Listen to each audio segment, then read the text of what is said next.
నమస్తే welcome to సామ 6 TV news. మున్నూరు కాపులు ఆర్థికంగా రాజకీయంగా సామాజికంగా ఎదగాలని లక్ష్మక్కపల్లి ములుగు మండలం విపిజే ఫంక్షన్ హాల్లో మున్నూరు కాపు మహిళా మార్క్స్ డైరెక్టర్ల ప్రమాణ స్వీకారోత్సవ కార్యక్రమంలో మాట్లాడుతూ ఆది శ్రీనివాస్ ప్రభుత్వ విప్ అన్నారు. మున్నూరు కాపులు ప్రధానంగా వ్యవసాయదారులు అని వారు ఎండనక వాననక ప్రకృతి వైపరీత్యాలను తట్టుకుని పంటలు పండిస్తే మధ్య డాలరీలాగా చేతిలో మోసపోతున్నారని, ప్రభుత్వం గిట్టుబాటు ధరకు ఐకేపీ ఇతర సోర్సింగ్ ద్వారా గిట్టుబాటు ధరకు కొనుతున్నా ఇంకా ప్రత్యామ్నాయ వ్యవస్థలు కావాలన్నారు. మున్నూరు కాపులు పరస్పర సహాయ వినియోగదారుల సహకార సంఘం ఏర్పాటు చేసుకోవడం ప్రశంసించదగ్గ విషయమన్నారు. కార్యక్రమంలో బండి పద్మ, గాలి అనిల్, సుంకరి బాలకిషన్,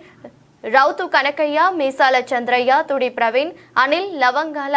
ఊసారాగు, డాక్టర్ పిఎల్ఎన్, కల్లూరి హరికృష్ణ, ఎర్ర నాగేంద్రబాబు, విష్ణు, జగతి, దుర్గం, రవీందర్, ఆకుల రజిత్ తదితరులు పాల్గొన్నారు. సోదరుల చైతన్యము,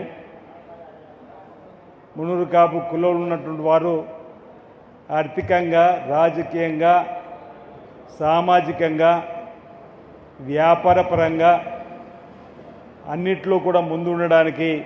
వివిధ రకాల ఆర్గనైజేషన్స్ ఏర్పాటు చేస్తూ మున్నూరు కాపు కుల సోదరులో మేల్కొల్పే విధంగా కానీ, చైతన్యం చేసే విధంగా కానీ, ఇతర కులాలతో స్నేహపూర్వకమైన వాతావరణంలో ఉండి వారి సహకారం తీసుకొని కూడా ఏ విధంగా తమ దైనందిన జీవితంలో మనం ఆయా ప్రాంతాల్లో ముందుండని చెప్పేటువంటి కార్యక్రమాలు నిర్వహిస్తున్న పెద్దలు కూడా ఈ వేదిక మీద ఉన్నారు. ట్రస్ట్ ఆఫ్ పటేల్ అనేటువంటి కార్యక్రమం కానీ, పెన్ అనే ఆర్గనైజేషన్తోనే కానీ, మున్నూరు కాపు కుల సంఘాలకు సంబంధించినటువంటి గ్రామీణ ప్రాంతాల్లో వారి యొక్క పట్టణ ప్రాంతాల్లో నగరంలో ఉన్నటువంటి వారిని బలోపేతం చేసేటువంటి లక్ష్యం చేరుకునేటువంటి కార్యక్రమం చేసేటువంటి వారందరూ కూడా ఈ వేదిక మీద ఉన్నటువంటి వారందరూ కూడా నీ పేరు పేరున అంటే వేదిక మీద ఉన్న పెద్దలు, మాజీ శాసనసభ్యురాలు, మాజీ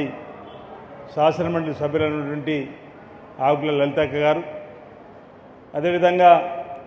వేదిక మీద ఉన్నటువంటి పెద్దలందరూ కూడా రౌతు కనకన్న గారు, అనిల్ అన్న గారు, ప్రవీణ్ గారు, అదేవిధంగా పూజిత గారు, రవీందర్ గారు, ఇప్పుడే ఈ కార్యక్రమంకి వచ్చినటువంటి రజిత్ గారు, బొమ్మ శ్రీరామ్ గారు, బాలకిషన్ రావు గారు, చంద్రయ్య గారు,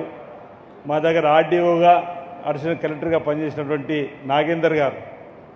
అదేవిధంగా అనిల్ గారు, పిఎన్ పటేల్ గారు, ఈ హాల్ యజమాని కుర్చికాలు విష్ణు జగతి గారు, హరికృష్ణ గారు,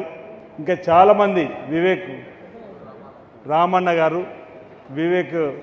స్వామి పటేల్ గారు, రామారావు గారు ఫస్ట్ వస్తున్నప్పుడు కార్యాచరణను వారే తీసుకుని అందరూ ఆహ్వానించి తర్వాత వివేక్ స్వామి కూడా తీసుకోవడం జరిగింది. అందరికీ కూడా పేరు పేరున ఈ కార్యక్రమంలో పాలు పంచుకున్నటువంటి రాష్ట్ర వ్యాప్తంగా వచ్చినటువంటి మహిళా తల్లులకు, ఆయా జిల్లాల నుంచి వచ్చినటువంటి ఇతరత్ర సమాజంలో కుల ఐక్యతతో పాటు సామాజిక రుగ్మతలు రూపుమాపేటువంటి ఆలోచనతోటి సాంఘిక దురాచారాలు రూపుమాపేటువంటి కార్యక్రమంలో పాలు పంచుకునే అనేక మంది పెద్ద మనుషులు ఈ కార్యక్రమంలో పాల్గొన్న వారందరూ కూడా పేరు పేరున నా హృదయపూర్వక నమస్కారం ఈ సందర్భంగా తెలియజేస్తూ, ఓ చక్కటి కార్యక్రమం పరస్పర సహకార సంఘం దేశవ్యాప్తంగా కూడా రాష్ట్ర వ్యాప్తంగా కూడా ఒకరికి సహకారం లేకుండా ఉండే పరిస్థితి లేనటువంటి సందర్భంలో మన పూర్వీకులు కూడా గ్రామాలు రూపొందించడం కూడా అదేవిధంగా రూపొందించారు. ఎక్కడికక్కడ ఎవరికి వారు ఉంటే ఆపద సంపద కష్టము సుఖములు ఇబ్బంది కాబట్టి ఓ గ్రామాన్ని రూపొందించిండ్రు ఆనాటి కాలంలో. అంటే మన తాత ముత్తాతల పూర్వీకుల కాలంలో ఉంటే అది ఏ యుగం కానివ్వండి, ఒక గ్రామంగా ఏర్పడడం అంటేనే ఒకరికి సహకారం ఉండడానికి, ఎవరికైనా ఇబ్బంది వస్తే ఇబ్బందిని అధిగమించడంలో ఒకరొకరు కలిసి ఉండేటువంటి క్రమంలోనే ఓ గ్రామంగా ఏర్పడి కులాలుగా విభజించబడ్డప్పటికీ అన్ని కులాలతో గ్రామంలో ఉన్నప్పుడు ఎవరికైనా ఇబ్బంది వస్తే పోయి కలిసి ఆ ఇబ్బందులు మేము ఉన్నామని చెప్పడమే సహకారం. అలాంటి సహకారము పేరుతోటి అనేక సహకార సంఘాలు ఏర్పడి ప్రభుత్వాలు సైతం ఆ సహకార సంఘాలని గుర్తింపబడే విధంగా చేసుకొని ఈరోజు కోఆపరేటివ్ సెక్టార్లో అనేక బ్యాంకులు నడుస్తూ ఉన్నాయి, అనేక సంఘాలు బలోపేతం అవుతూ ముందుకు పోతున్న క్రమంలో ఇప్పుడు ప్రభుత్వం ద్వారా ధాన్యం కొనుగోలు కేంద్రాలను ప్రారంభం చేసినప్పుడు ముందుగా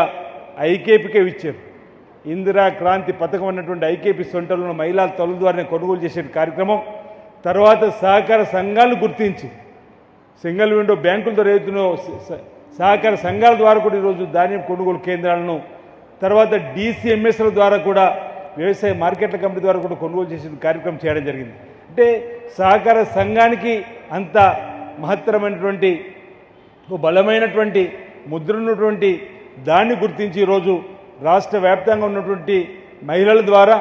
స్టేట్ వైడ్గా ఈరోజు ఓ పరస్పర సహకార సంఘాన్ని ఏర్పాటు చేసుకోవడం అభినందనీయం అనే మాట సందర్భంగా, ఆనందదాయకమైన మాట సందర్భం చెప్తూ, అందుకే ఈ చక్కటి కార్యక్రమంలో, ఈ ప్రమాణ స్వీకరించే కార్యక్రమంలో ఊతం ఇవ్వడానికి, మీరు స్ఫూర్తినిచ్చేటువంటి కార్యక్రమానికి ముందస్తుగా మిమ్మల్ని ప్రేరణ ఇవ్వడానికి ఈ కార్యక్రమంలో ఇంతమంది పెద్దలు పాల్గొన్న సందర్భం. మనం వెనకటి సామెత కూడా చూసినాం, ఇళ్ళకనే పండుగ కాదని. ఈరోజు ప్రమాణ స్వీకారం చేయగానే, ఈరోజు డైరెక్ట్గా ఉండగానే కాదు, రేపటి నుండి మీరు చేపట్టేటువంటి కార్యక్రమాలు ఆయా ప్రాంతాల్లో ప్రజల యొక్క కేవలం మున్నూరు కాపు కులానికి సంబంధించినటువంటి వారు ఒక కులంతోనే మీరు ముందుకు పోతా ఉంటే బహుశా సాధ్యం కాకపోవచ్చు. గ్రామాల్లో ఇతర కులాల ప్రేమ, అనురాగం, ఆప్యాయత చూరగొని ఆయా గ్రామాల్లో ఓ గ్రామంలో మీరు ధాన్యం కొనుగోలు చేస్తాం ముందుకు వస్తుంటే బహుశా ప్రభుత్వం కూడా మీకు అవకాశం ఇవ్వడానికి అవకాశం ఇస్తుంది. అదేవిధంగా ఓ గ్రామంలో బ్యాంక్ ఏర్పాటు చేసుకుందామంటే కూడా ప్రభుత్వం అవకాశం ఇవ్వడానికి, అనుమతులు ఇవ్వడానికి అవకాశం ఉందని నేను భావిస్తున్నా. దాంతోపాటు ఇతరత్ర ఈరోజు పెన్ ఆధ్వర్యంలో అనేక మందిని ఏదైతే వ్యాపారవేత్తలను ఏకం చేస్తూ ముందుకు తీసుకుపోతున్నటువంటి సందర్భంలో ఏ ప్రాంతాల్లో ఏవి నడవడానికి అవకాశం ఉందో వాటిపైన మీ పరస్పర సహకార సంఘం ఫోకస్ చేసినట్టయితే, ఓ ప్రాంతంలో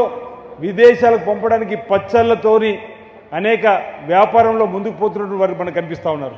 సహకార సంఘంలో ఈరోజు ప్రభుత్వం కూడా ఇందిరా క్రాంతి పథకం ద్వారా మీరు 20 లక్షల రూపాయలు రుణం తీసుకుంటూ కూడా ఇవ్వడానికి సిద్ధంగా ఉన్నటువంటి పరిస్థితులలో ఈ మహిళా పరస్పర సంఘాలు ముందుకొచ్చి గ్రామాలలో మీరు ఆయా ప్రాంతాలకు ఇట్లా రుణం తీసుకోవడానికి ముందుకు వచ్చినా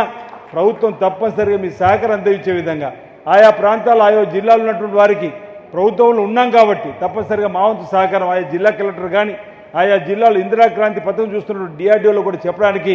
ఎలాంటి ఇబ్బంది లేదన్న మాట ఇప్పుడు సందర్భంగా చెబుతూ, మనం చేయడం అంటే వ్యాపారంలో ముందుకు పోవాలనుకుంటే ఒక చాణక్యం అవసరము, ఆలోచన అవసరము. ఆయా ప్రాంతాల్లో ఈరోజు ధాన్యం కొనుగోలు కేంద్రం ఎలా ప్రభుత్వాలు కొనుగోలు చేస్తున్నాయి, ఇతరత్ర ఏం కొనుగోలు చేస్తే ఆ సంఘము బలపడుతుంది, ఆ సంఘం ద్వారా ఆ గ్రామంలో ఇతరికి మీరు సేవ చేసేటువంటి అవకాశం దక్కుతుందో ఆయా ప్రాంతాలు, కొన్ని ప్రాంతాల్లో మిర్చి ఎక్కువ వస్తుంది, కొన్ని ప్రాంతాల్లో